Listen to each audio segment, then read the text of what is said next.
Tuwing Pasko, nag-oorganisa ang paliparan ng isang raffle kung saan ang mga naiwang gamit sa loob ng 2 taon ay ipinapamahagi sa mga empleyado. Tinatawag ang mga pangalan sa random na pagkakasunod. Ngayong taon, walang nakapansin na wala sa listahan si Alvaro na para bang natural lang ang pagkawala niya roon. Nang mapuna ang pagkakamali, iilan na lamang na gamit ang natira sa mesa. Nagtatawanan pa ang ibang empleyado habang inihahambing ang mga napili nila parang mga di inaasahang regalo. Si Alvaro, tahimik, ay lumapit ng walang sinasabi.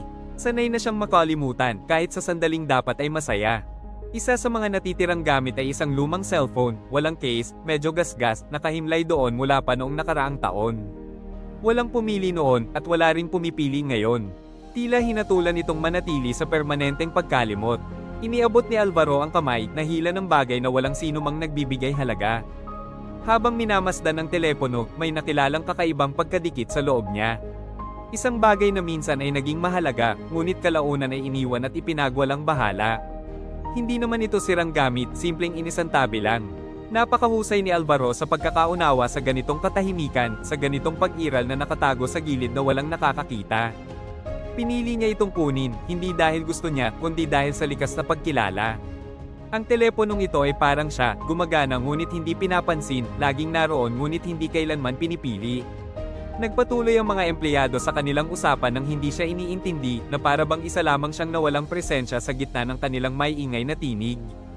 Maya-maya, sa isang bakanteng locker room, pinagmasdan ni Alvaro ang bagay na iyon. Wala siyang inaasahan dito. Halos automatic niyang pinindot ang power button. Dahan-daang nagliwanag ang screen. Walang password, walang harang. Kusang nagbukas ang aparato sa kanya, may simpleng bukas palad na halos nakakagulat. May lumabas na audio folder. Maraming recordings, maayos na may petsa. Parang naroon ang isang buong buhay na nakapaloob sa mga iniwang files na ito. Nanatiling nakatayo si Alvaro, nagugulat sa ganitong pagiging personal na itinago sa katahimikan ng mga taon. Sandali siyang nag-alinlangan, iniisip kung tama bang pakinggan ang mga naiwang boses ng isang hindi niya kilala. Pinatugtog din niya sa huli ang unang file. Ang malambot at nanghihinang boses ng isang babae ay pumuno sa hangin sa paligid niya. Isang presensyang marupok, tao, halos malapit. Nakaramdam si Alvaro ng kakaibang pagyanig na sumingit sa dati niyang nakaperming araw-araw. Hindi niya alam, tumawid na siya sa isang hangganan na magbabago sa direksyon ng kanyang mundo.